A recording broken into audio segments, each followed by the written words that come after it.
Happy Friday. Ew, that was very unenthusiastic. You want me to sing it? No, I've heard you sing. Wow. Sorry. It is what it is. I can't see the comments. There we go. I think we're back. Can you hear us? Yeah, we're back.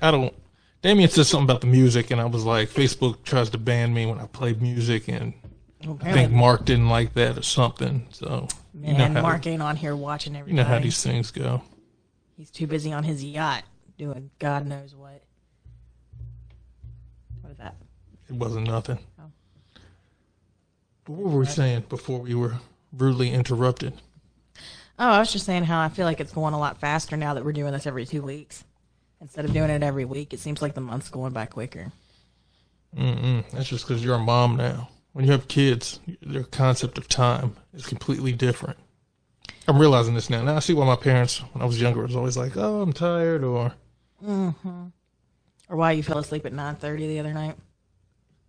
There's no shame at all. Oh, I'm not saying there's any shame, none at all. I get it. Like it's tiring. Back when I used to talk to friends that had kids before I became a parent, I didn't understand the things they were going through, but now I kind of get what's happening. Kids really do drain you.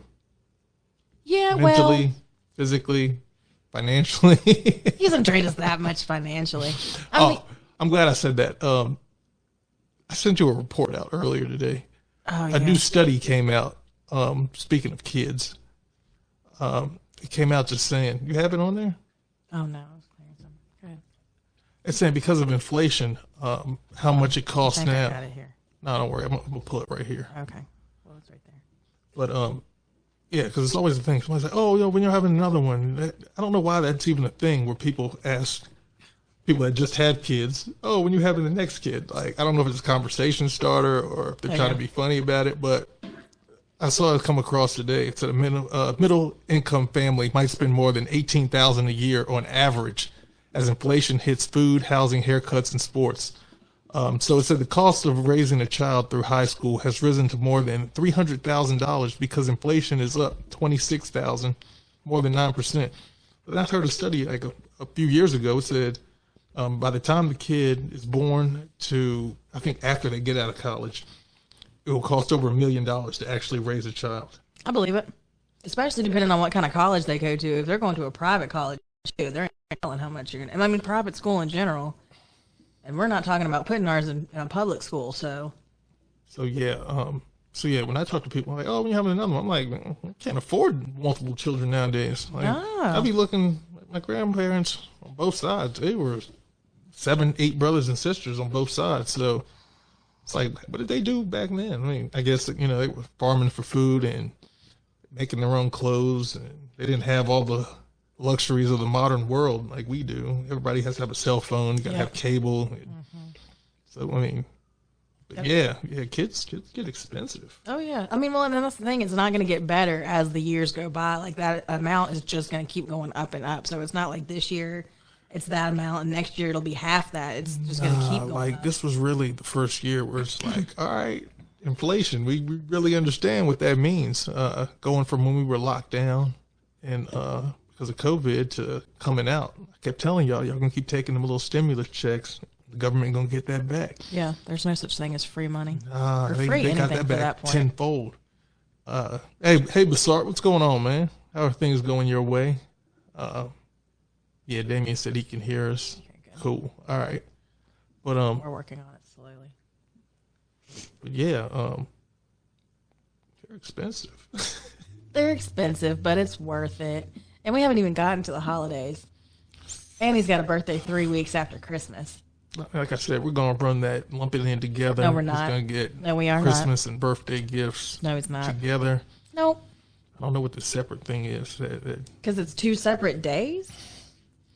Yeah, it's cute for the first couple of years, and then he gets older, and his expectations for things are going to change. None of that. None of that.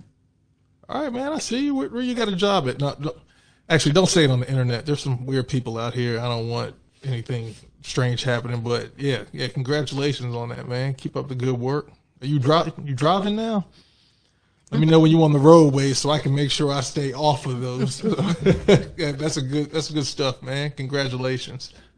But yeah, let's hop into it. Movies and entertainment.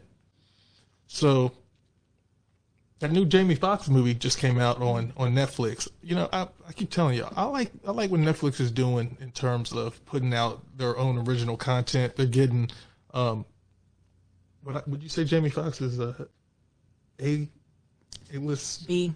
All right, B list. B plus. I enjoy Jamie Foxx movies. New movie Day Shift. I mean, everybody's a vampire fan in some facets. If it was like a Blade movie or it was a Twilight series, I mean, just that vampire genre in general, people tend to migrate to. It's one of the few genres that can keep going and keep making different kinds of movies and be okay.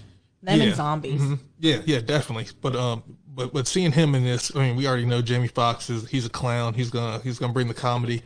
Seeing him in this role, you know, action-packed role. He's a vampire hunter. Check it out on Netflix. It has him, has Megan Good, Snoop Dogg. Yeah, I mean, once I saw the cast of Jamie Foxx and Snoop Dogg, yeah, Dave Franco, James's brother. Yeah, I was excited for it. And plus, anytime I can just sit at home and just watch a movie without having to go out to the theaters, you know, I'm all for it. I can fall asleep. I can pause it, make a bathroom break, and make some popcorn, and come back to it. But I mean, that's the thing. I wouldn't have paid for it to go see it in theaters, but I mean, something like that's fine. And like I said, with the movie, I like seeing people's reviews on Facebook, because I think once movies come out on Netflix, the thing everybody does now, they run to Facebook to see what other people are saying about it, so they can have their own judgments on it. People were bashing it. They were like, "Oh, why did they do this in dialogue?" And I'm like, "Come on! When you saw the cast, you knew it wasn't going to be something that was supposed to be winning an Oscar. This is like nominee. A little filler something for him. Yeah, because I think he's coming back as Electro in the next, because they're doing another Amazing Spider-Man with Andrew Garfield. So I would imagine that this is just like a filler movie for him until they start production on that. But I mean, the thing is, come on. Jamie Foxx, Snoop Dogg, Dave Franco, we knew that it was going to be a comedy to begin with. And looking at the comments online, I mean, people were pleasantly surprised for the most part from what I saw. I mean, I think now it's like the #1 streaming movie that's going on right now. The movie is called Day Shift, Katie Beth, on Netflix, with Jamie Foxx, Megan Good, Snoop Dogg, Dave Franco. But people were like, yeah, the whole movie was just a blooper reel, because I mean, we know Jamie Foxx, he's a clown. Dave Franco, he's silly. Snoop Dogg, he's gonna come on there. You know, he's gonna be cool Uncle Snoop. You know how he's gonna come on the scene. So I mean, he did just that. Yeah, I mean, I enjoyed it. It was about I think it was like a little over 2 hours. So yeah, definitely gave you that action right off the bat. So if you're looking for something just where you don't have to think too much, it's not a Marvel movie. I think we're Marveled out right now. You got to think a lot with Marvel nowadays. With Marvel, you got to follow. If you're not following their timeline, and you'll be lost. But I mean, yeah, it was a fun movie. It had a lot of action, a lot of comedy, and to keep you laughing. But yeah, check it out. Don't take my word for it. And Reading Rainbow. But yeah, go see it for yourselves. I mean, put it on. It's Friday night tonight. If you ain't got nothing going on, just watch it. Or Damien say, "Wow, we old." I remember when we was making that joke to us about staying off the road. Yeah, you're right, man. Now we make the jokes. We've earned that right, though, I think. Bessard asked me, "What do you think of Dragon Ball Superhero?"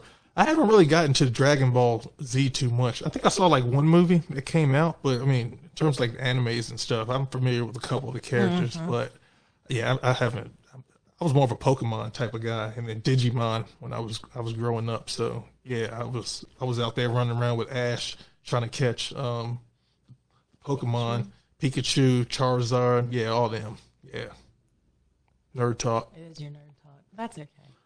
But yeah, other movies or TV shows that just came out also. Speaking of Marvel, that new She-Hulk, we got to check it out last night. It was pleasantly entertaining. It's not necessarily kid friendly. It's not like it's bad, like, oh my god, you can't have your kids out here watching this. There's just adult language. They push it, you know, Disney tries to push as much as they can on that edge, and now that they've got Logan on there and they've got Deadpool, I think they're trying to push it just a little bit further. So I mean, but it's good. It was funny. Yeah, I enjoyed it. When I first heard about She-Hulk coming to Disney Plus, I was kind of confused because I was like, how is there another one? But they did a good job of giving that backstory and showing how she got her powers, who she is, the connection to it. The first episode, I keep saying Moon Knight was, for me personally, a letdown.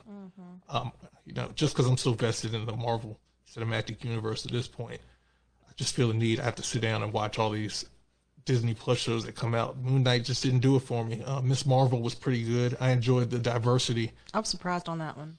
That one's better than I thought it was going to be. Yeah, I enjoyed it just from, like I said, the diversity standpoint. Them being in New Jersey, them having just that ethnic background with it, and then them going back to Pakistan and having that connection. So, I mean, I enjoyed it. Everything from like the move to the music they had to the clothing selections. I mean, I liked it. Moon Knight, I couldn't follow it. It was just a lot going on. It was a lot going on. I wanted to like it, but sorry, said it's Mahershala Ali is going to be playing in the new Blade, which should be pretty good because I think Wesley Snipes gave like his blessings on that. So do I need to watch the first Blade? You haven't seen any of the Blade, the originals? I think I've seen part of the first one. I haven't seen the whole thing in its entirety. I've maybe seen like bits and pieces of it. So to understand how Marvel got kicked off, it actually started, they said, with the Blade. Because, Blade's a Marvel character. If you watch like Spider-Man, the animated series, he's in some of those original Spider-Mans. But, yeah, you need to go watch Blade and then Blade 2. Not so much Trinity, because, it had Ryan Reynolds in it and Jessica Alba. Jessica Alba does not do well in her movies. Yeah, Damien, I got a whole list for movies that Kali has never seen. There's a whole bunch on there. I got to get her hip to. And we've been together for going on 7 years now, so I feel like this falls on you. It doesn't fall on me. It does fall on you. I like to consider myself a movie connoisseur, aficionado, freak. I wouldn't use movie freak. That I might carry a negative connotation. Not like that. I don't. Enthusiast. Oh yeah, okay, a movie enthusiast. I enjoy watching different genres of movies. Yes, I've seen Friday. Just about any category I could sit here have conversations with you on. But anything action, superhero movies, I'm that guy. But yeah, I know I got to get her hip to the Blade series. So we'll get there. But Blade.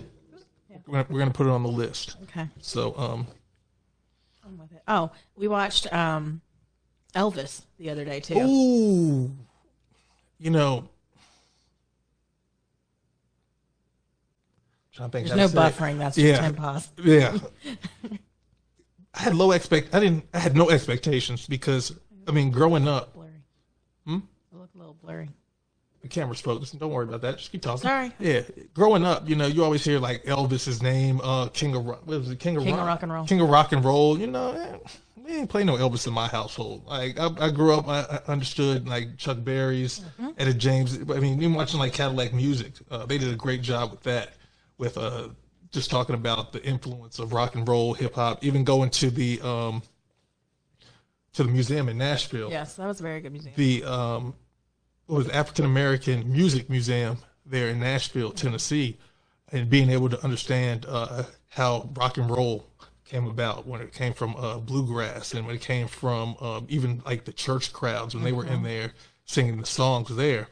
But watching the movie Elvis, the guy that actually directs it, if y'all haven't seen The Great Gatsby with Leonardo, this is the same guy that does the Elvis movie. So everything from just the way the film is directed, from the colors to the soundtracks, it has that same directorship that he had in Great Gatsby. I enjoyed the movie, surprisingly. It was good. I learned a lot about Elvis that I had no idea about. Because, whenever I had seen or heard about Elvis, he's on stage gyrating. He's stealing Chuck Berry's moves.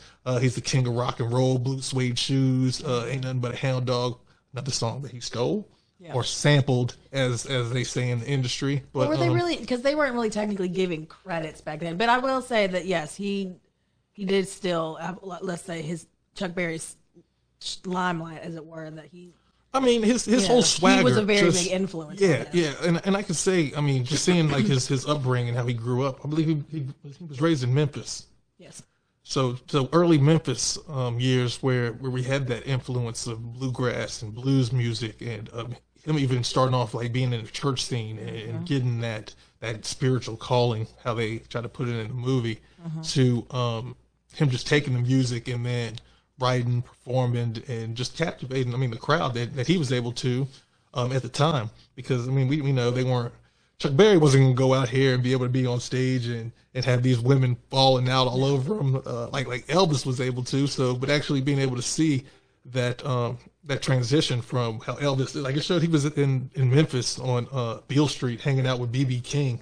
I never knew that. Like, we always hear of B.B. King being this great jazz musician, but I was like, I never knew that Elvis was actually down there hanging with him. So it makes a lot of sense where he got that influence from. And like, he was actually in the clubs, like late night hanging out, performing with these guys. So, I mean, but yeah, y'all check out the Elvis movie if y'all get the chance. They did a very good job explaining, like you said, the influences of it and letting them know that these were pretty much the origins from it. And unfortunately, at that time, Elvis, he had the face. To carry it through. Definitely had the face. Right. And Tom Hanks, you can't go wrong with the Tom Hanks movie. And the prosthetics they used on that movie. Yeah. Tom Hanks, he's going to bring it. I don't know the actor's name that played Elvis, but it said this was Austin his. Butler. Okay, I'm glad you knew. He was. This was his actual first film. He did a pretty good job. This was his first acting debut.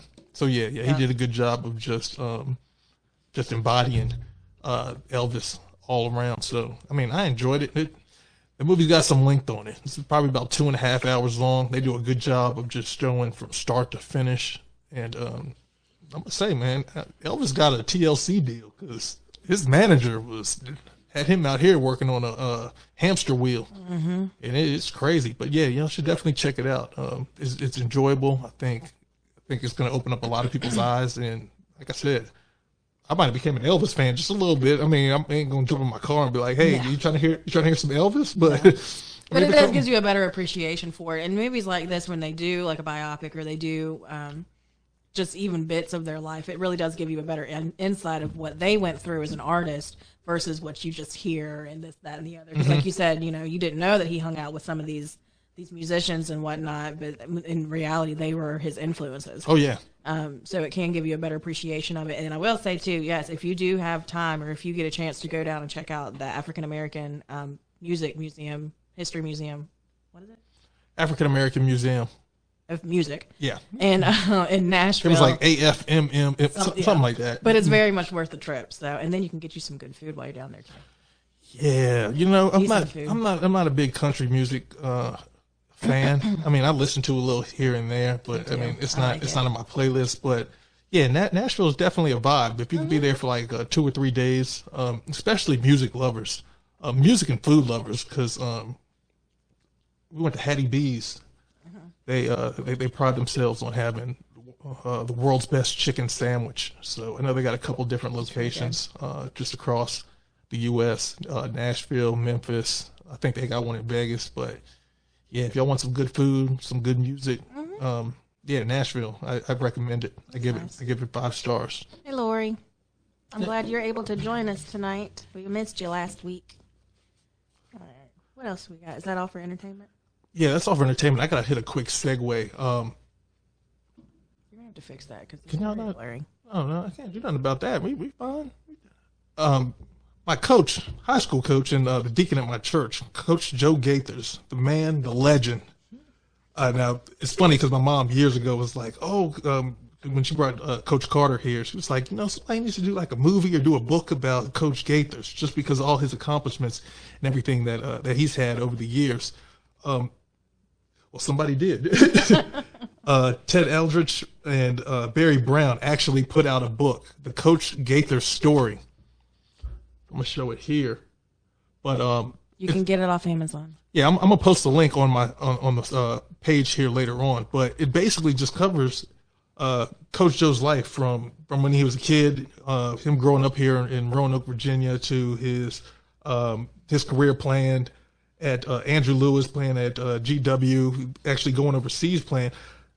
I learned a lot of stuff about Coach Gaithers that I didn't know. Like, I got a couple more pages until I finished up the book, but once I got started, I was sitting there reading it to Braden. It's cool because my Catholic team, when we played there, we were state champions 2 years in a row. We were runner-ups for our third year. But so we have a little excerpt here in the book. We got a picture in there. It's cool because I'm like, hey, I'm in the book right there. I've sent it to a couple of my teammates like, hey, if y'all check the book out. So it's pretty cool seeing those things. But actually just having that understanding of who Coach Gaither is and just reading the book was bringing back memories for me with older and former players, just talking about like in different drills and just some of the things that he tried to instill in them. I'm like, man, I remember going to practice, Coach Joe saying these same lines and these same things to us, and just knowing the man that he is and how he wants to uplift and bring the young men up around him. So it's a great book. Y'all should definitely check it out. I'm gonna post the link on here. And he called me the other day also, and I told him, I was like, Coach, we got to get you on the podcast. So hopefully within the next couple of weeks, I can get him in. We can sit down with him. I told him, I said, hey, we can go down memory lane. We can talk about some of the old times we had. Yeah, we got some stories from playing against Kevin Durant, playing against Steph Curry.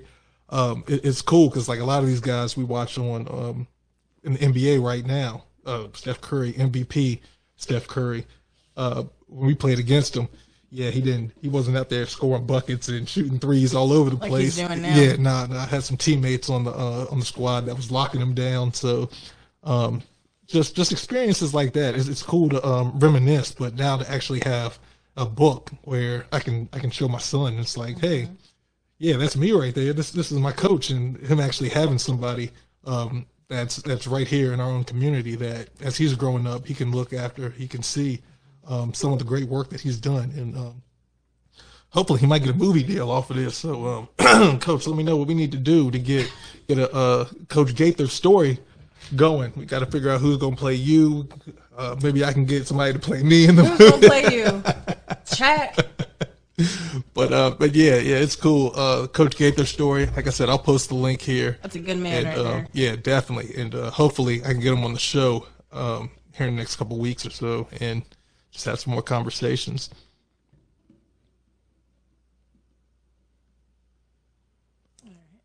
But start, what you know about Floyd Fest?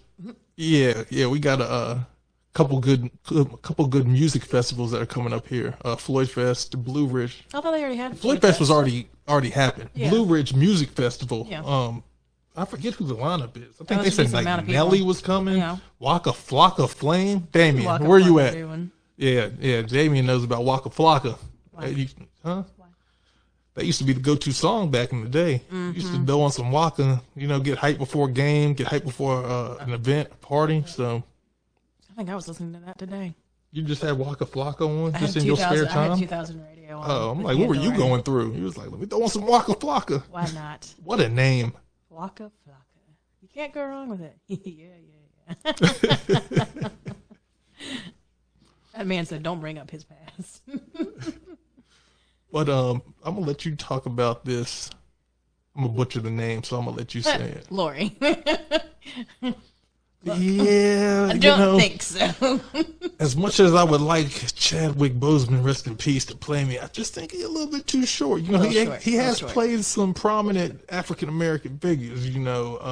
Jackie Robinson, Thurgood Marshall, James Brown, T'Challa, Wakanda Forever. But yeah, I don't think he can play me. I'm a little bit too tall. Good call, though. I feel like it could just be Shaq. Shaq. That's it. Shaq is too old and too big. I didn't Shaq's say bigger what than the too door old. frame. Well, Nah, stop playing. Look, she said Chadwick. I mean, that was better in my age range, but you're silly. Okay. Anyway, let's get on into it. So we've got some current events that been going on obviously this week. I didn't know if he was tall. No, he's not that. He was not that tall, unfortunately. I just his average. Well, he's not his height. Let's just put it that way. Anyway, getting into the events that we've had this week that we're just going to go over a little bit here. We've had the Salman Rushdie stabbing. So Salman Rushdie is a 75-year-old author who's known for, I think he's known for like, I don't even know. I'm not even going to sit here and lie about what he's known for. But anyway, So he was stabbed multiple times by, and I might butcher this name, so forgive me, Hadi Matar, I figure is his name, 24, in front of a horrified crowd. He was in West New York about to speak on protection of writers in exile and freedom of expression. And Matar rushed the stage and proceeded to stab him a dozen times in the neck, stomach, chest, hand, and right eye.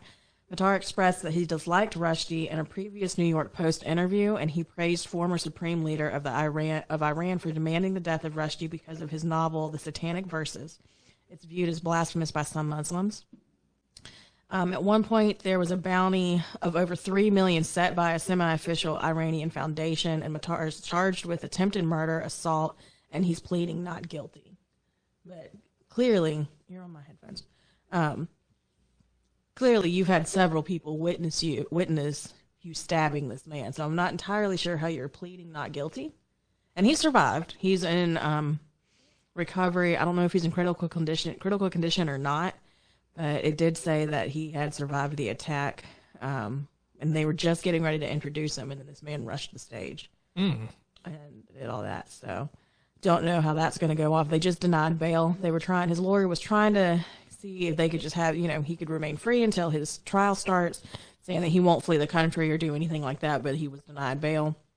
So I'm assuming he'll be locked up. He's from Jersey. I don't know if he'll be there or in New York until his trial starts, and who knows when that's going to be. So keep an eye on that, I guess, and see how that goes. I'm sure they'll do coverage on that too. Yeah, that was the first time I hadn't heard of that. I wasn't familiar with that story. I know the name, but I don't know entirely what he's known for, like a lot of his works.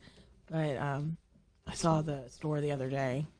So one of our bigger things we were going to cover today too, I'm sure you've all seen, if you've watched the news or anything, you've heard the FBI investigation on Trump. He is supposedly he has taken documents from or to his home in Mar-a-Lago. He took classified documents out the White House, and I guess he just had them like sprawled across the table like bills or something. And they got to be careful because, like, he got some go hard supporters. Oh yeah. To the point where I even saw where they were like threatening FBI agents. Yep. Like, you got to be bold to sit there and make threats against the FBI. I don't know if bold is the right word to use here, but I'm going to try to be nice. Okay, whatever. But to make threats against the FBI on your personal Twitter, Facebook, Snapchat, TikTok account with your name and your identity all out there and just be like, that's why I don't think bold is the right answer. It's just be like, oh yeah, I'm going to kill the FBI agents. I was just like, whoa. But I mean, we understand, like, his following follows him anywhere he goes. So that's why it's a cult. But excuse me. Yeah, so this was for potential obstruction of justice and Espionage Act violation. So supposedly he took some real top secret classified documents. I think I saw somewhere where it was like, he said, sometimes you should take your work home with you. It's like, but yeah, this is just another chapter of the Trump files. Yeah, so it's going to be interesting to see how this plays out. I think they're suppressing a lot of information just so they don't rile up the general public, because we know how sensitive they can get. Well, and it said too in this article, it says the warrant shows a federal law enforcement investigating Trump for removal of destruction of records. Its search caused fierce criticism of federal investigations by Trump's political allies. A conservative journalist who is one of Trump's authorized representatives of the National Archives stated late Friday that Trump often took classified documents to his residence and had issued a never before revealed standing order that all documents removed this way were deemed declassified. So pretty much he's saying if he takes them out of the White House this way, then they're not classified anymore, so it doesn't matter. Trump claims that he has cooperated with the National Archives and the FBI, and this search is an unnecessary escalation. However, federal investigators believe that Trump has not returned everything in his possession. A search warrant issued on August 5th has revealed that dozens of items were seized, most described in vague terms such as a leather-bound box of documents, a binder of photos, and a handwritten note. Other items included a classified material describing them as miscellaneous top-secret documents and miscellaneous confidential documents. So, we'll see. Yeah, we'll see how this plays out next week. So, I'm here for the show. You know, I got my little popcorn ready. Yeah, because it's going to be a show. Lori said, after Liz Cheney defeat, I'm convinced his supporters are still there holding and coming out of their holes when necessary. Dangerous. I mean, that's pretty much what it is, because it's just like they're just waiting for his next call to say, all right, pretty much. They're waiting on his next call to just be like, all right, here it is. And it's going to be like in code. So only they will know what it is. So he can say he wasn't a part of it. Yeah, there's a lot going on with people that were in his cabinet, like Rudy Giuliani. A lot He looks of people, like the penguin. Yeah. A lot of people getting called into getting subpoenaed. So it's going to be interesting to see how this plays out. Like I said, though, I'm here for it. Biden, he just passed that new inflation bill, which is weird because it's supposed to counter inflation, but how do you counter inflation by creating more inflation? I read on it briefly. I still don't understand what it's supposed to do. At this point in life, I feel like that's what they want. They don't really want us to know. They just want us to know that there's bills going out, and I got to go back and watch Schoolhouse Rock again because I think I missed something. I think we only got bills get passed. Only a bill, and we didn't go in. And that was the only part I was singing. I'm just a bill on Capitol Hill. Yeah, that was the only part. Like I didn't get to the point. We don't know what happens about vetoes. I didn't get to the point about how long it has to sit in the Senate. Like we did not pay attention. That might need to be my homework for this weekend, so I can understand, because like a lot of the stuff that was getting passed, I was just like, this is just going to create more inflation. Like, they did have some things in there that was going to cause medication to be lowered for individuals that rely on certain medications. So that's good. But yeah, this was like $480 billion that got passed, along with another $280 billion for the CHIPS Act a few weeks ago. So it's like, I understand we print money. It doesn't really matter. We go in there and we say this is what we're going to print, but at the end of the day, the regular people are the ones that are hurting, because this inflation is at an all-time high. And I heard something where gas is about to go back up again. I wouldn't be surprised. They got to get their money back some way. But at the same time, too, if you're in that kind of a situation, I feel like you would think, we're trillions in debt. What's another couple billion? Like, what's it going to do? But we're, like you said, the money that they're allocating different places is not making sense. I'm sorry, and I'm very upset with the situation that's going on in the Ukraine. But we barely have money to take care of our own country. Oh, they just sent over like another 780, was it million or billion? I hope it wasn't billion, but God maybe knows. million. Might have been million. But regardless, why are we sending chunks of money when we barely have it to cover our own problems? It's just things like that. And I think that's what people are really trying to question and figuring out. If we can't take care of ourselves, why are we trying to take care of everybody else? So, I mean, that's, at the end of the day, America is a corporation. Yep. In order to have these relations and have leverage, we have to do that. I did this for you factor. So we do it with all the countries. China, Ukraine, we had relations with Russia there. Well, I mean, any country that seems to be in need or seems to be in crisis, the U.S. is usually the first ones to step in. Yeah, it's a leverage place. Like I said, I'm not in politics. I'm just, just do a little investing here and there, do a little entrepreneurship here and there. I have no political aspirations, so I don't even try to understand that side of the coin. But I mean, all we can do is just navigate how we can, take what we can and do better. And this is a good segue. Speaking of leverage, let's move on to the Brittany Griner situation, because that's really all that sentence is. It's leverage to get somebody out of our prison or there. I tried to pull up the story because they said now they're moving her into like a camp situation, not like basketball camp, like concentration style. Where anybody thought basketball? I was just saying, like, no, because at one point they were going to have her like coaching the Russian team. There was talks about that, like, hey, yeah, I mean, you ain't doing nothing else while you're here. Why don't you come over here and you coach our girls? So, but the new situation they got her in says like it's just a grimy, filthy situation. She's in areas that is known for abuse, known for just diseases, and not a good environment. No. And people keep trying to use this argument that there was a girl who was over there vacationing or whatever she was. I don't know what she was doing. and she had what, 6 grams? Nah, I think she had like Pablo bags. They said she was moving weight. She had something horrible. She was on vacation. She was doing, I don't know, whatever. She had a decent amount of weed on her, and she only got 2 months. It's bad, but you need to understand the situation here. That girl, they don't care who she is. So she is of no importance to the U.S. I mean, let's call it for what it is. Brittany Griner is. She is a public figure. She's known, at least somewhat over here. At the very least, the story has gone. Did you say somewhat over here? Let me finish. At the very least, for those who did not know her, the story has gotten so big that they definitely know about her now.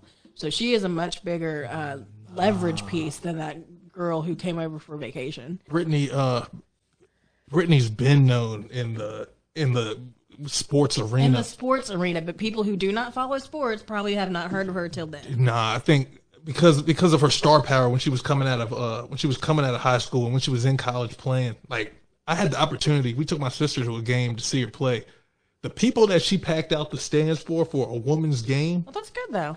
And like when she walked past me, I was like, "Oh, like you She's really?" your height, isn't she? I mean, she's 6'8", but okay. but like 6'8" as a woman, you basically 6'10". Mm-hmm. So I was looking up to her, and she just walked by me, like didn't even acknowledge me, like I'm not 6'10" or nothing.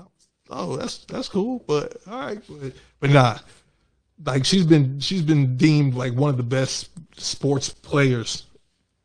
Just, I mean, obviously you have like Serena, you have LeBron James, but I mean, nah, people know Brittany Griner. If they say who's Brittany Griner, they're like, oh yeah, that 7-foot woman basketball player. Regardless of that, the point of the situation is that the girl who had more drugs on her, who got a lesser sentence versus Brittany, they're not going to get anything with that girl because, quite honestly, nobody's really checking for her like that. They need somebody who's going to hold leverage that they can use to bring their people back over.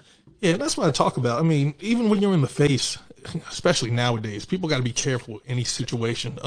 They were talking about Zoe Kravitz during that whole Will Smith, Chris Rock debacle, just saying how some of the comments that she had made and voicing her opinion, how she wished she wouldn't have said these things because of how sensitive people are now on the internet. And she's like, we got to be careful if anything we do. It's like you got to second guess yourself. You really got to plot out your life because celebrities are living under this just magnifying glass of stuff going on. And I mean, it's an unfortunate situation for her. Regardless, I mean, if she was using the marijuana to cope with anxiety or pain or whatever, I mean, that's what she had. But people, I mean, these celebrities got to move different nowadays. Like, even to the point here in the U.S., that NBA player that was playing for the Lakers got caught driving in his car, had like bags of marijuana. I'm just thinking in my head, dude, you just signed an NBA contract for millions of dollars. Why are you still riding around with marijuana in the car? I guess some habits are hard to break. I don't know. Nah, because I get to the point. It's like, hey, if that's the lifestyle you choose to live, you have enough money where you can have one of your boys, your friends, cousins, TT that run the little chicken spot over here, whoever. I'm so tired of you. Nah, I say that because in the game, his boy's name was TT. He had the chicken spot, and he would run the errands for him. But you understand what I'm saying? If you're the face of your brand, your family brand, you can't mess up your bag for what's going on outside of here. I mean, people got addictions, they got demons, devils, whatever. You can't allow that to mess up your main moneymaker, because these situations now you done lost your contract, you lost your money, you done lost your cars, the friends that you think was riding with you at the time, you ain't got them no more because once that money's gone.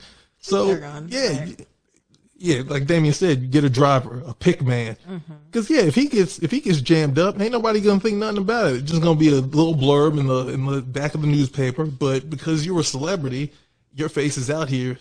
Your name's going to get ran out through the mud. Now there goes your contracts. There goes your endorsements. There goes your money. And at the end of the day. And then I agree with Lori, too. At the same time, you need to know where you're going. You know, a lot of these countries are not as, I won't even say lenient. I won't even say lenient because even the U.S. is not really lenient. No, yeah. Short of you being like in Amsterdam or like south of the border somewhere. Yeah. Nah, not too many, especially like European countries. Right. And Damien, maybe you can attest to this for me. How are they over in like the European countries when it comes to drugs?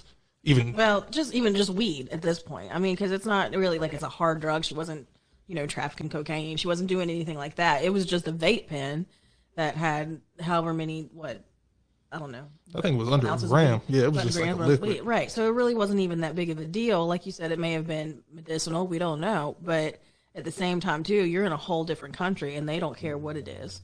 So, you got to know where you're going to. And like you said, you got to understand that you're in the spotlight. I know, I'm sure that celebrities want to live regular lives like everybody else, but you've gotten to this point by not being like everybody else.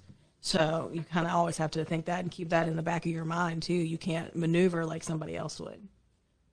So. Absolutely. What else did you have? Oh, you had that coach thing. I don't even remember his name. I have no idea. I saw a brief excerpt of it. So if anybody can fact check me, because I know I'm going to butcher it, I'll just give the synopsis. I think it was a youth football game that was taking place. And I guess there was like an argument or something that had taken place. And one of the players, parents, somebody in the crowd. Somebody was a retired NFL. Yeah, they basically shot the coach on the field. Over a play. So. And, I mean, we've all been to youth sports. We've seen the TV shows, Friday Night Lights. We see how intense these youth, these peewee, even these high school games. Got high school games coming up right now. Great rivalry matches. But at the end of the day, like, we got to understand, out there supporting the kids, regardless of what type of pride or emotions that the parents are feeling. Like, this is the next generation that are coming up. They're out there trying to learn the game, trying to enjoy it, trying to hopefully get picked up by scouts and stuff. So, I mean, if a play goes wrong, I don't. And I say that now, but I know probably if my kid was like, "Hey, I want to play sports," I know I'm gonna be out there like, pushing and making sure right, that. But we're not gonna do nothing crazy like that. Like the most is gonna be that I'll probably get into an argument with the coach or somebody or a ref, but. We're not going to do nothing crazy like this. And I think that's when people are getting too much that they're not thinking and they're just in the moment and they do whatever they feel like in the moment. So that's one of the bad things about, having a concealed carry is that anything can happen. So it's just kind of, there's pros and cons with that too. But at the same time, there are parents who take this that seriously for their kid because they're probably thinking, well, this is their one chance to get out of here. This is their chance to make it big, blah, blah, blah, even as young as they are, especially if they're showing some real talent. That doesn't warrant him, obviously, going this far. But I think there's people out here who take it that far and think that it's that serious.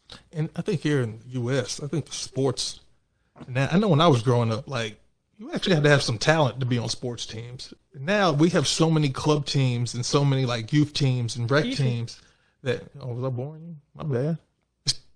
That I mean, anybody that just has like a registration fee, they can just join a team. And I think a lot of these times, parents might want it more than the kids do, actually. And sometimes kids, they just want to be out there because their friends are playing. They want to run up and down the court, the field, whatever, just to be part of an organization.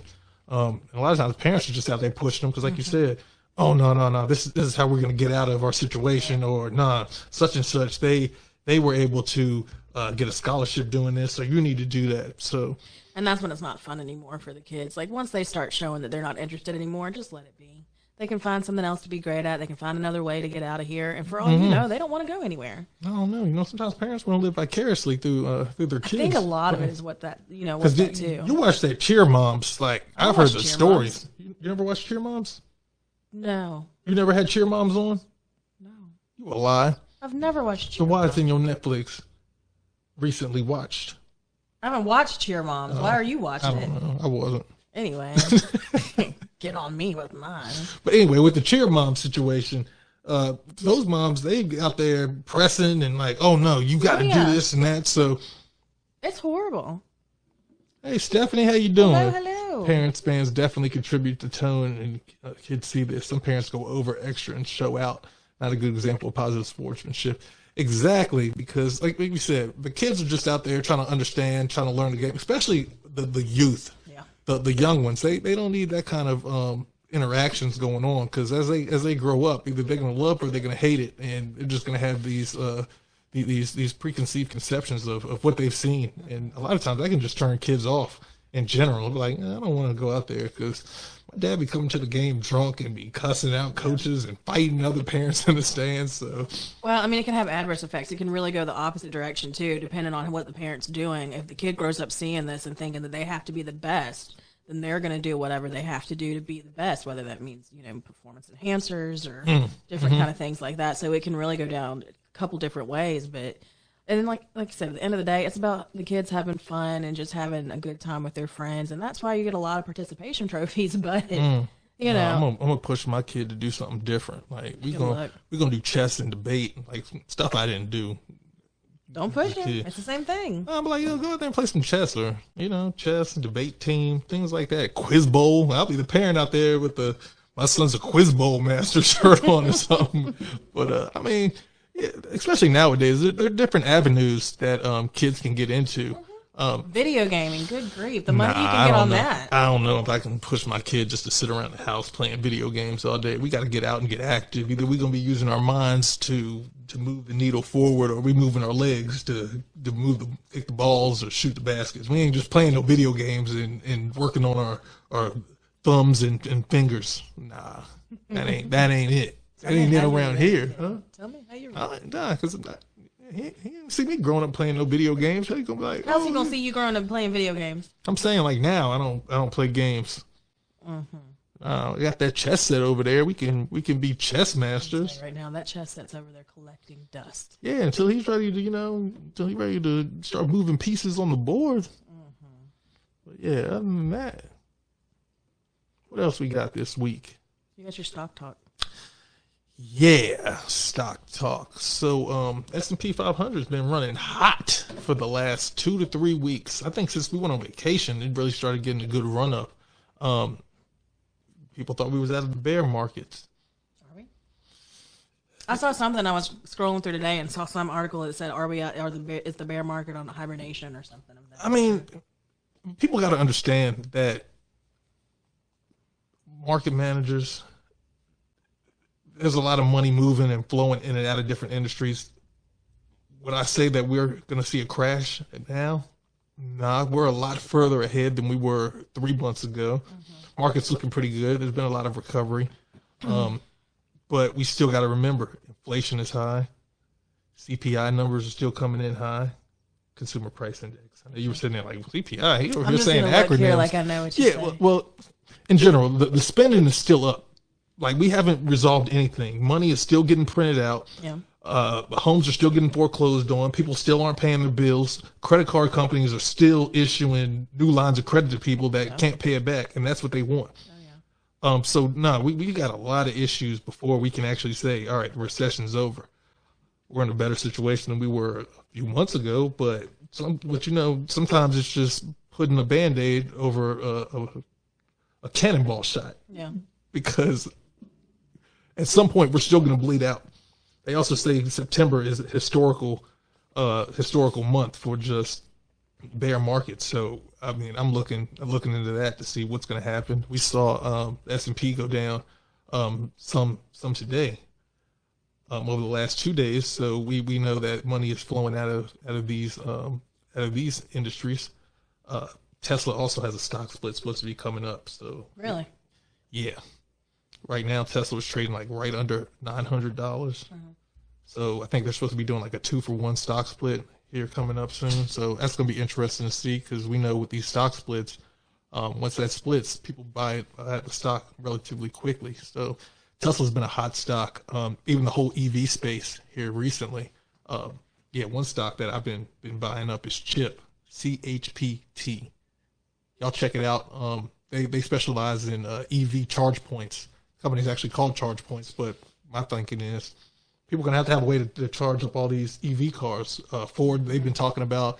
I've actually seen the new Ford Mustang. It looks good. You can't go wrong with a Mustang anyway.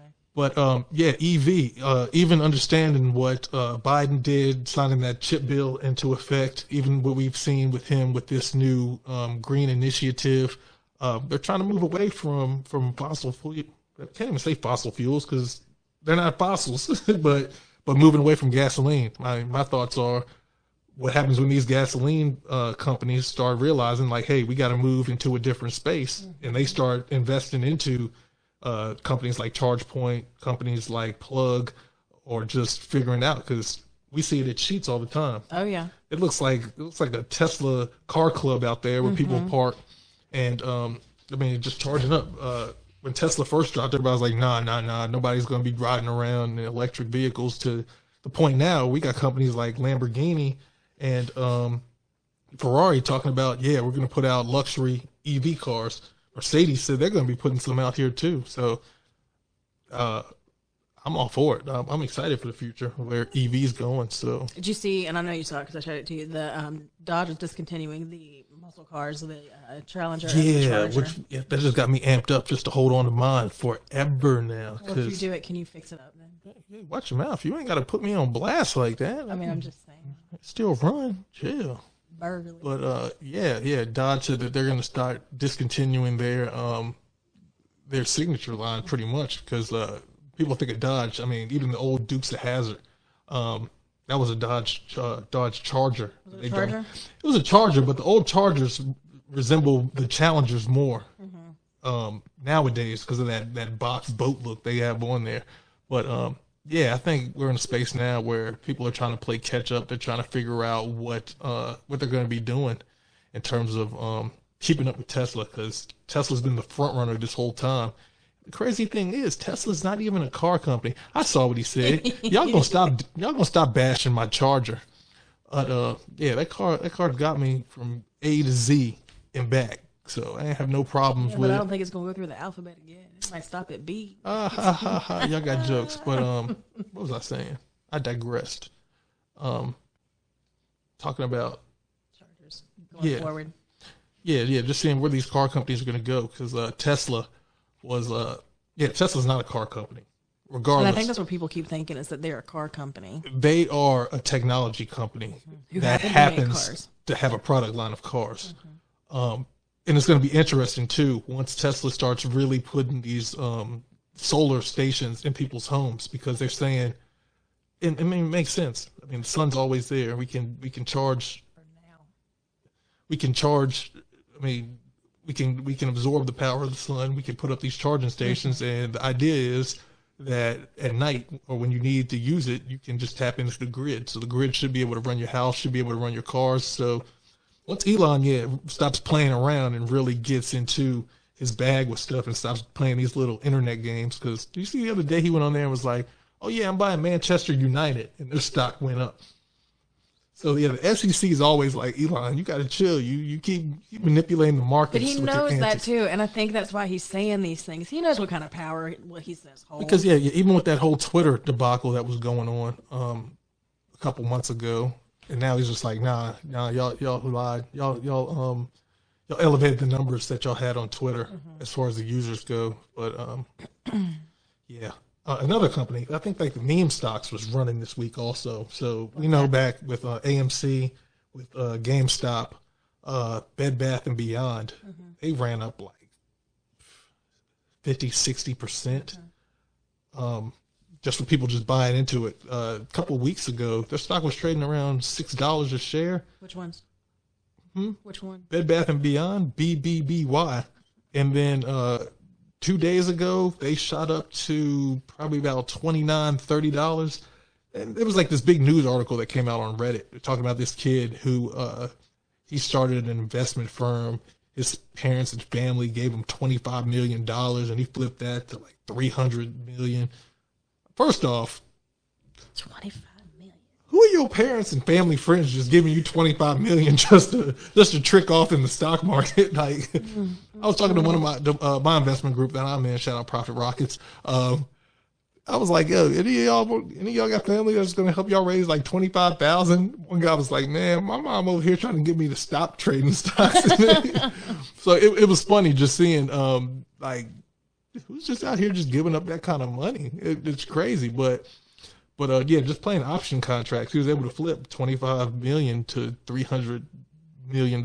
So he was like, pretty good. He's smart with it. And then I sent you that article today that said Regal's parent company is their stock dropped, what, 80% because they're about to file for bankruptcy? And yeah, well, we had this conversation a while back also, just talking about the state of movie theaters. I read an article a couple of days ago just talking about movie theaters saying that they're going to be hurting until Black Panther comes out. I think Black Panther is the next like blockbuster film, because we can all think back years ago, like every couple of months you had like a blockbuster movie that was coming out. They put like a lot of promotion behind movies that were coming in theaters. I think the last actual big movie that they said this year was Top Gun, Maverick. Yeah, because I mean, and the big push now, ever since they started coming out with these streaming services, we knew it was coming once the pandemic hit. And we had, I mean, Netflix was in that space for the longest, to the point now where they just said that Disney Plus has actually overthrown Netflix in terms of number of subscribers. But when they say that, is that including Hulu? Don't matter. Everything too? Don't matter. They got Hulu. They got ESPN. So that's what I'm saying, though. Are those numbers included in that? Because that's not really fair. Because yeah, it is. Netflix is one subscription. It doesn't matter. They should have been acquiring other companies and stuff, because if people are on your platform, like Bill Gates said years ago, content is king. Yes. People are going to go to where they're going to get the most content. And if Netflix isn't going to be able to give me the content that I'm looking for, people are going to jump ship. So now we got things like Paramount Plus. You got your HBO Max. You got your Disney Plus that has those other subscriptions, to the point now where Walmart is talking about getting into that space. Ain't nobody watching Walmart TV. And I'm like, what else is out there that Walmart can offer? Because once you get past all these other ones, what else is out? To the point where we're going to be paying as much as we were for cable. Well, I mean, and I think Walmart could have maybe done it, but they're way too late in the game. Like, you can't come in the ninth inning and say, oh my gosh, I want to play now. Like, that's not how this thing works. But, and then you're seeing now, one of my mom's shows is doing it, and she's pretty upset about it, that a lot of these TV shows that are streaming on networks are getting off live TV and going to whatever streaming platform that they have. So if she watches Days of Our Lives, they're going to Peacock. Yeah, but the thing with that is these networks understand the power of having their own subscription, having their own content, because like Peacock is its own subscription.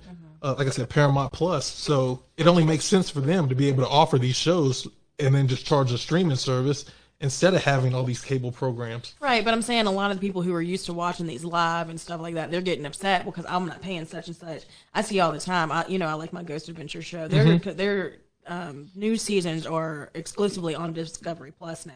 And they've got about 5 or 6 different shows on Discovery Plus alone. But if you go to like a lot of their forums, or if you go on Twitter and stuff, a lot of people are complaining, oh, I hate that I have to go and pay $4.99, which is really even surprisingly low for some of the subscriptions that you see out here to watch my show now. So they're not watching it anymore. But the thing is, people are going to hate it temporarily. People hated when house phones went to cell phones. True. People hated when newspapers went digital. So understanding how evolution works in general. I mean, people hated when the horse and buggy went to the Model T car. So you're always going to have that group of people that's like, oh, I don't like it, but eventually they will adapt because they'll have no choice. Exactly. So, I mean, there's always going to be growing pains with any type of new technology that comes out. I mean, even look at the iPhone when that first came out. Now people can't live without the iPhone, to the point where even Apple has their own streaming service that they put content out on. Which they're not doing too great right now with all their security issues. But I mean, that's the society we live in now. Evolution, always looking forward, looking ahead, to the point now where even like with new apps, because as much as I hate TikTok, the tickety-tock. As much as I hate TikTok, I can't discredit TikTok for what TikTok has done in terms of just being a market disruptor, to the point now where Facebook is pushing Reels. Instagram, that's the first thing. Like, they're changing algorithms around because they're like, we need to have video content. To the point where nobody was thinking of videos before. Everybody wanted to post pictures. It was take pictures. Now you got to post like little short clips because attention spans now have shifted because of TikTok content. You know, you sit there on your phone, you go down rabbit holes looking at Reels. You do indeed. You think you're looking at something for 5 minutes. You look up, it's been 2 hours. You're like, oh, what's going on? So that's the thing with content now. People want to have that TikTok, which is did you know Tesla is going to add Steam? And I have 5,000 followers on TikTok. Nah, man, you're doing it, Bassart. And so yeah, you're in that demographic that y'all like being on TikTok, making the videos. I can't do it. Well, but I mean, it's like we were talking the other day too. TikTok is now starting to become, obviously it's trending. Everybody knows it's trending to begin with, but they're running commercials now. And one of their things that they've got is hashtag I learned it on TikTok. So you know how usually we go to YouTube to learn stuff too. Now you're doing little 30-second short videos on things that you would have to watch a 5-minute video on YouTube for. And I like it because they do like a lot of the different like house remodels and stuff. I got a shout out to Derek Coles. He's been doing some outside remodeling of our house, and the man's been absolutely killing it. If y'all not familiar with him, or if y'all live in the Roanoke area, check out Derek Coles. Check him out on Facebook. But he's straight crushed it. Put a fence up for us. He's done some deck work. Oh, he's pretty much redone the whole back there. Yeah, I'm gonna show y'all the final composite once next week is done. We get a couple more things finalized and finished up. But yeah, I got a lot of ideas from like Pinterest, looking at reels, and just took them back to him. It was like, hey, can you do this? And he knocked it out the park. So yeah, so these little tutorials, these how-to videos, you can do 3 minutes or 10-minute videos on TikTok. Absolutely. So yeah, stuff like that, just getting ideas, just seeing how to do, even like with vinyl laminate flooring. Like me and my dad, we were looking at like YouTube videos, and he started looking at like the TikTok videos of how to do that, to the point where we were putting them down in my house and my grandparents' house.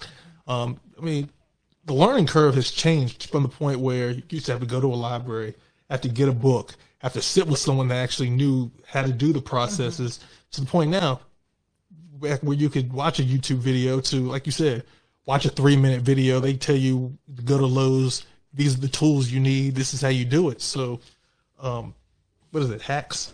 Hacks. Yeah. Life hacks is a lot.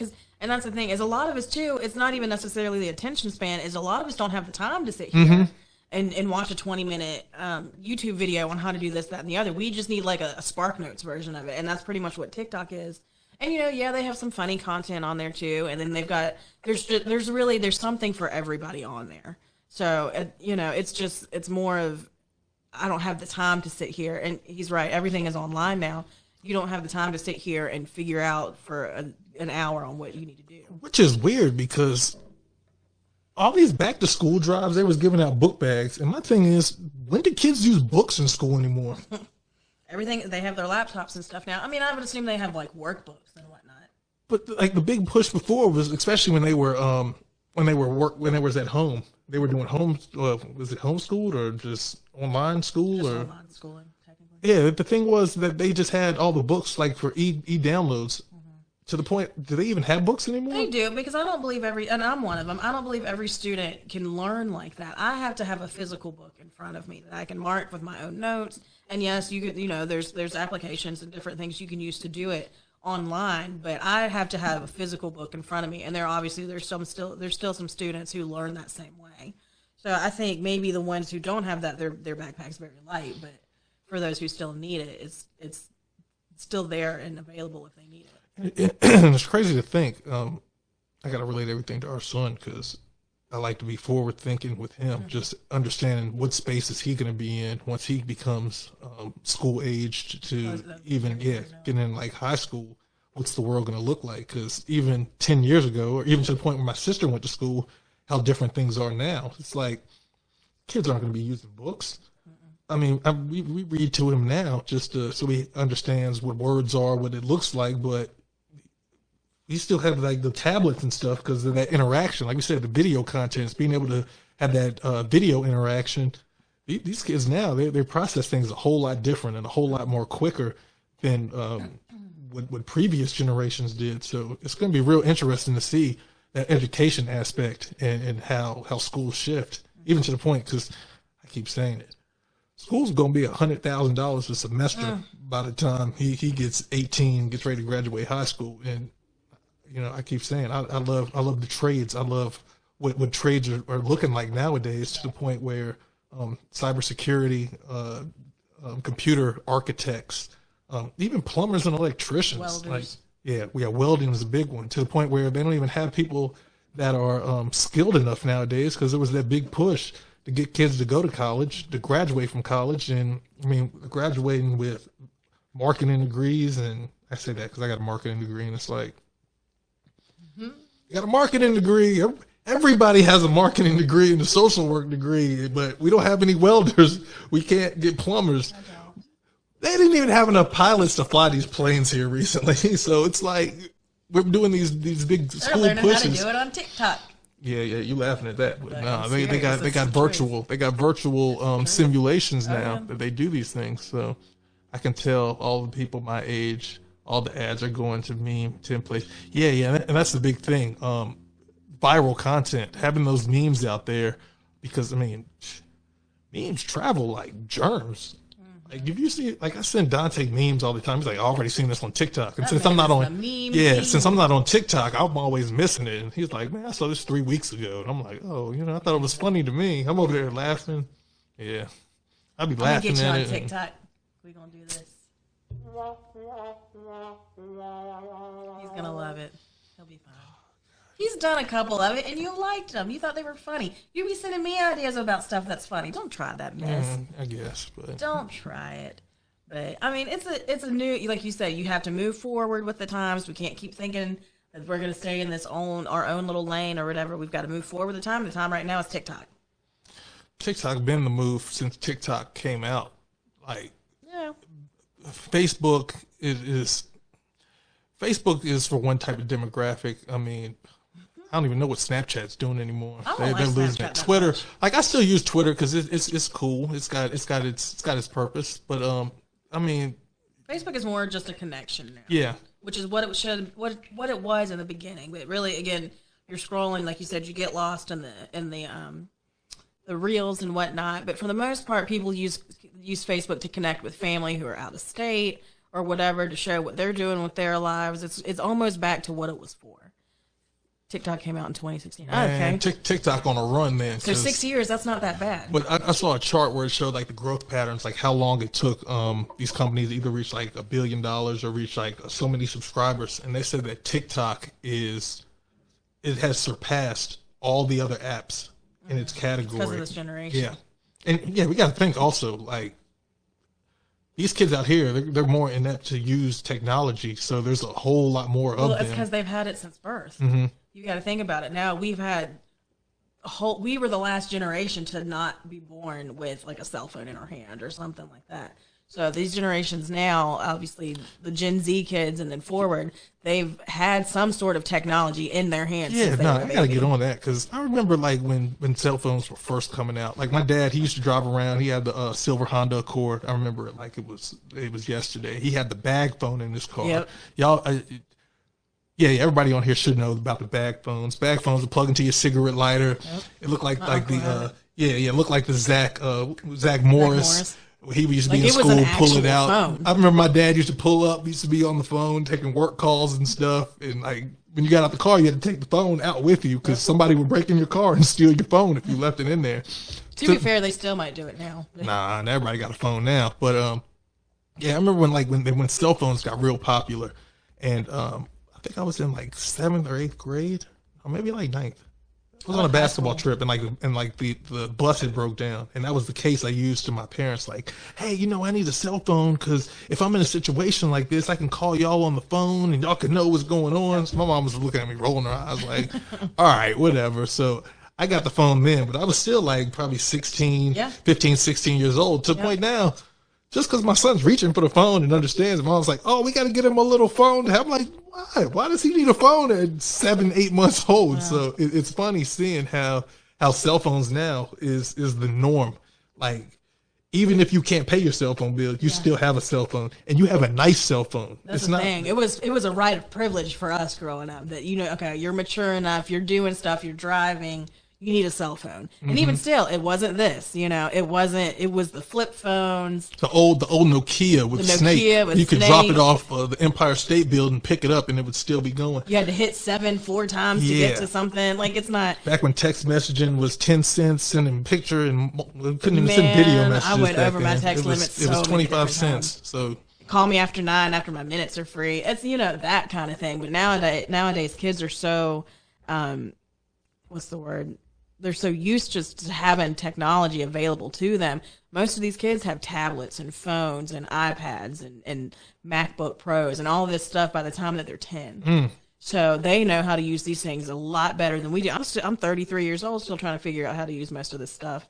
But it's just kind of like, it's not, like I said, we're the last generation to be born not knowing what the whole technology is, like, right at the get-go. So, sorry, I'm glad you said you were playing outside, because I was about to say, yeah, your kids don't go outside nowadays. They do not, and that's why you have kids. And the crazy thing is, they be like they'll call their friends up on the game and be like, "Hey, you want to meet me in the park? Like, meet me in the park on the video game to shoot hoops." And I'm like, if y'all don't go outside and play, these kids don't know what you got to do with the street lights. Oh man, I forgot all about Roman. Roman was crazy. That was horrible. That was a crazy time. Absolutely horrible.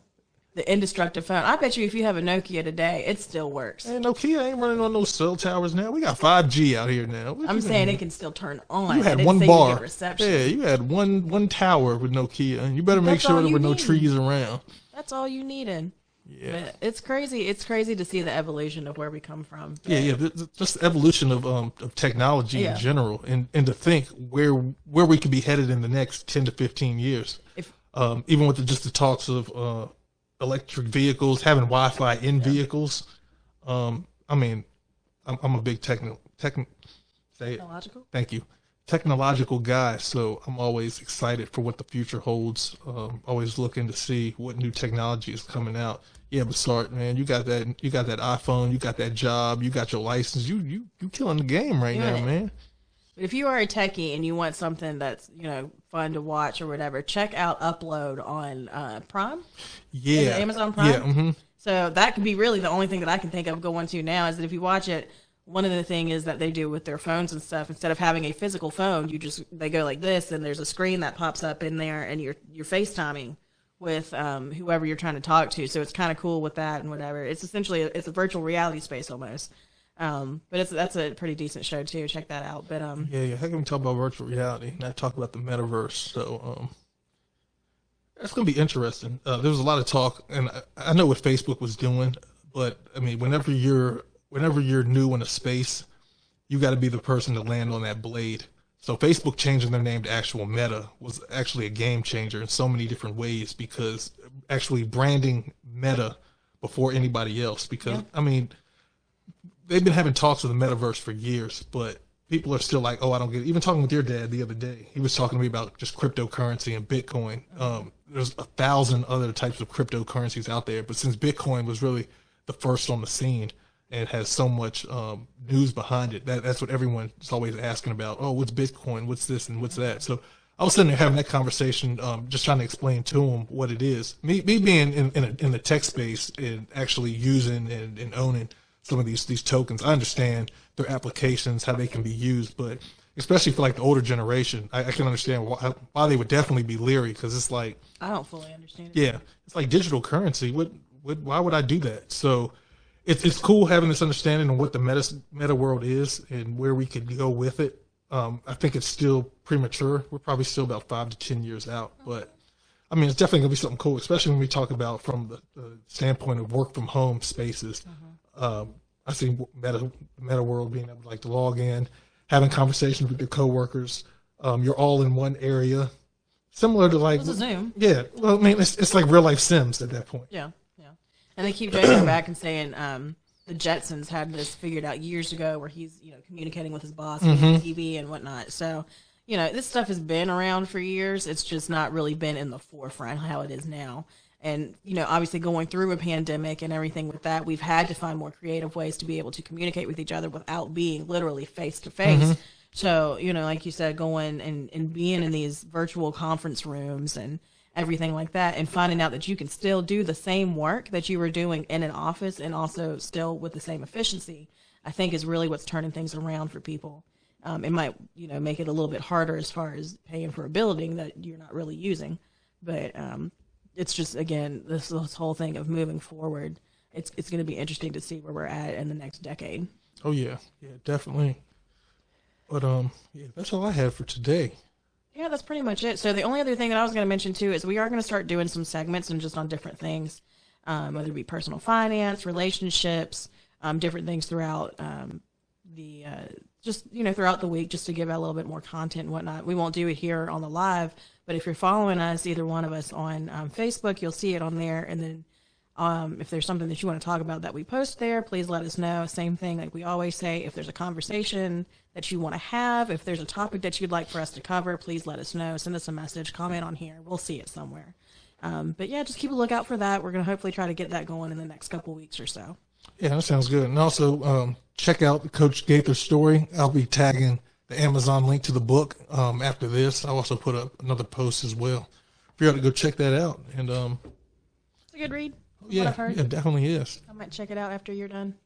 And then Henry Street's coming up in Taco next Fest. month. Yeah, Taco Fest. I'm excited for that. Me too. That's going to be a good Taco time. Fest, Henry Street, SWV, Robin Thicke, they're going to be out there. I think they're the headliners for this year. So I think that's all we've got this week. But you guys have a good weekend and a safe one, and we will see you next time. Peace.